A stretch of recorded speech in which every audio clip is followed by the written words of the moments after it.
Hello friend, how is it going? Welcome back to Toyota Maintenance YouTube channel. 2007 Toyota Tacoma with approximately 174,000 miles on the odometer. The owner recently bought it. And I want to show you really quick before we will get to our video, this Alpine unit. Obviously aftermarket. I want to show you how incredible is the backup camera on it. So key right here, boom, and let's put in the reverse. Look at that. This blows my mind. I absolutely love this Alpine unit. I don't see any number on it to read it for you. But holy moly, this backup camera, the clarity is unbelievable. I absolutely dig it. She's here a bunch of services requested by the owner, but there is a service we will be dealing with right now, which the owner even had no idea it's happening. Having it here in the service, I had to move it in and out of the shop and I discovered it for him. So that the blower motor for that entire HVAC unit is blowing only on the highest. Let's go look together, remove that resistor and see if the wiring harness, maybe it's burnt or what is happening there. And basically, just to show the location, when we get underneath this panel here, you are seeing the blower motor itself. And the resistor, it's right there. These are the wires. This is the connector to the resistor. And it's held by two. Here you can see the screw itself. And it's that very odd number, 5.5 millimeters. And to make the removal of the rear bolt, which is behind, easier, I will just unclip this wiring harness. Yeah, and I think I see the burnt already inside, and I guess we will be still removing it. It's a common problem, it's known.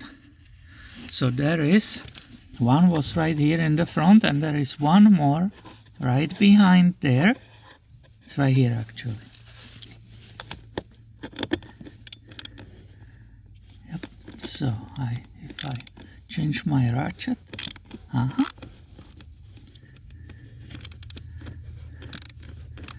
want to show you that light. I removed it. It was too many things right here.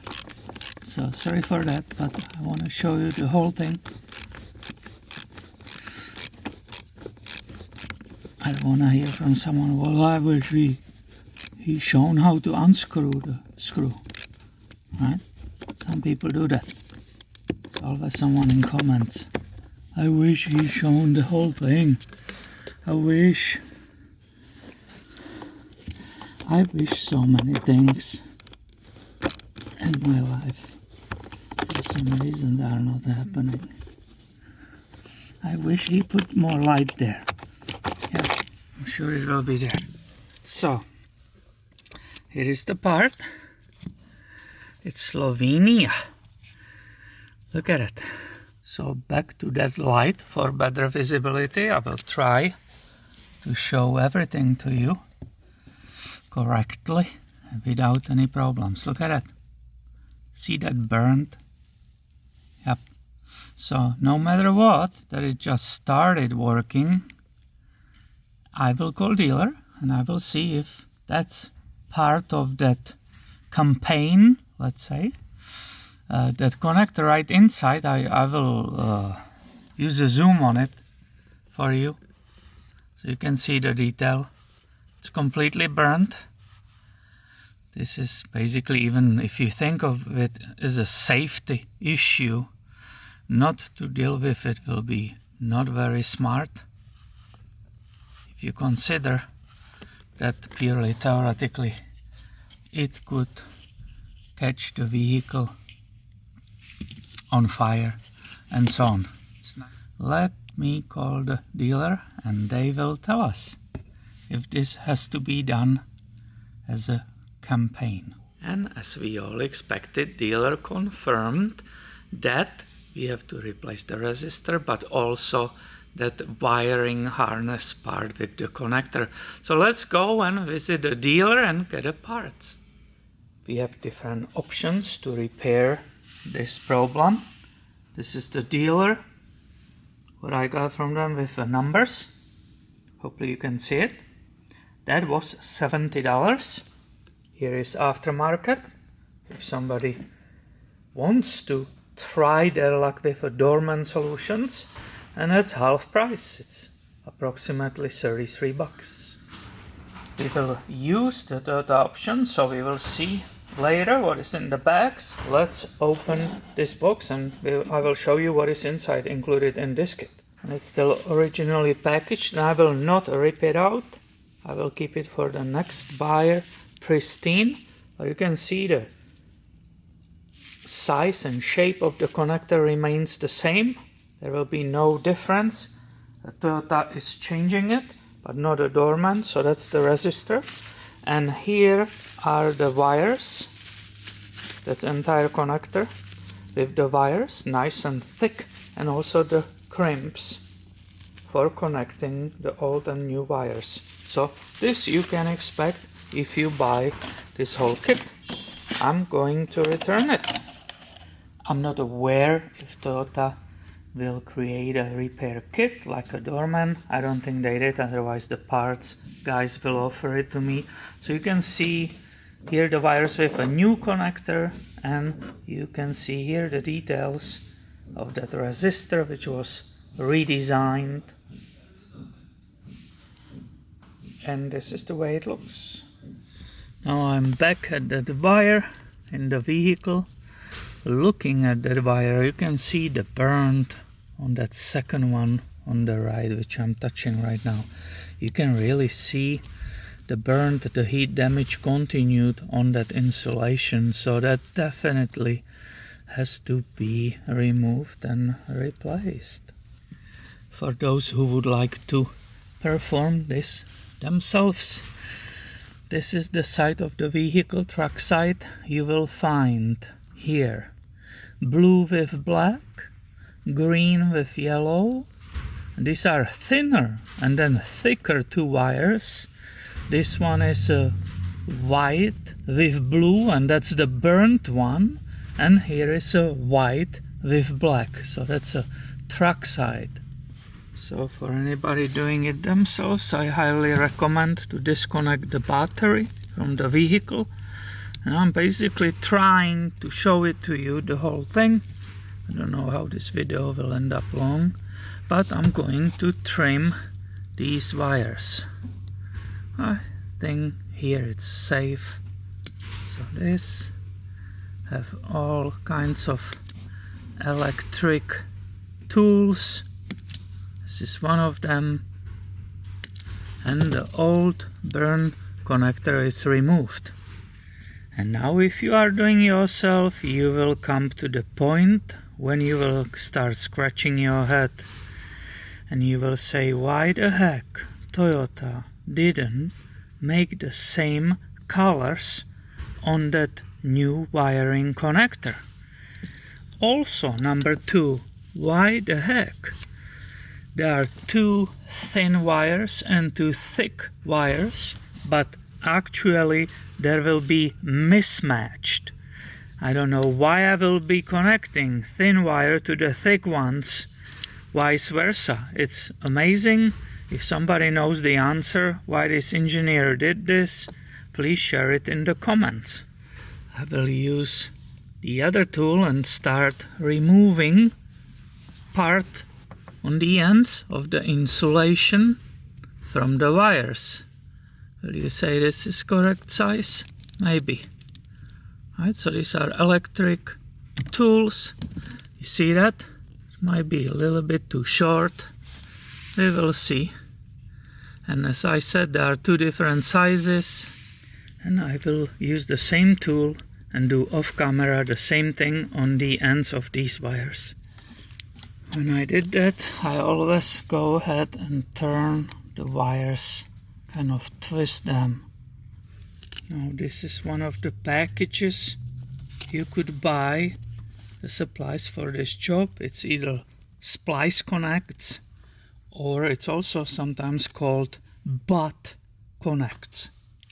So basically I will select correct gauge or the size of these connectors, and I can start with a blue. So the new blue, it's right here, it goes inside and I push it all the way as it will go. That's hopefully enough, and then I will use that crimping tool and that will secure it inside. So again, oddly, this is really weird, but I'm trying my best for you. You will crimp that wire inside of that. There is some metal in that plastic sleeve. The plastic is insulation. Now I know it's there. The connector will not pull off. It's stuck there. And the blue goes to the blue with the black. And this was my complaint about mismatch, because this connector has a range of different gauges, but ideally you will be connecting the wires with the same thickness, which means with the same gauge. So again, I push it all the way in as far as it goes, and then I will crimp it with this tool right here. It squeezes these wires that are basically touching inside, and if you try to pull it apart, I cannot. I will have to pull super hard to get it from each other. So they are connected here, and there is extra insulation, so none of these wires, when there will be voltage inside, will touch and create a spark or blow the fuse. Both of these wires are thin, so I can go size smaller with this connector, which you see the packaging. So what it says, the packaging, this has a range to 22 to 18 gauge wire. So this is the new one. You can see it will nicely enter. So I have it all the way in. I can crimp it right here. And this is the green one with yellow, which is on the side of vehicle, and it will go there too. Yep, perfectly. I can feel it. It went all the way in, and I can crimp this one too. And again, if I try to pull them apart, they will not go apart.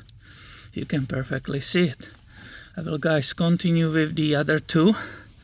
We will be doing on the truck side white with blue. It's a thick one, and that goes to the white. So it's a thick on thick. And then the last one on the side of the truck, white black, connects to the white black, but they are mismatched in the size again. Here you can see nicely all these wires connected. I will always use a little bit of electrical tape, a black sticky tape, and I will put the wires more together right there, I guess, to make it all more stable and staying together. That's the way I like it. Time to install our new resistor. You can see the way it's oriented, and I will need to move you because I can't even see there right now because the camera is exactly where I need to be. So the resistor is in place. All we need to hook the connector to it. Not much space. You heard a click. I will tuck that wiring harness behind this carpet so nobody will accidentally step on it. I'll be quiet so you can hear the results.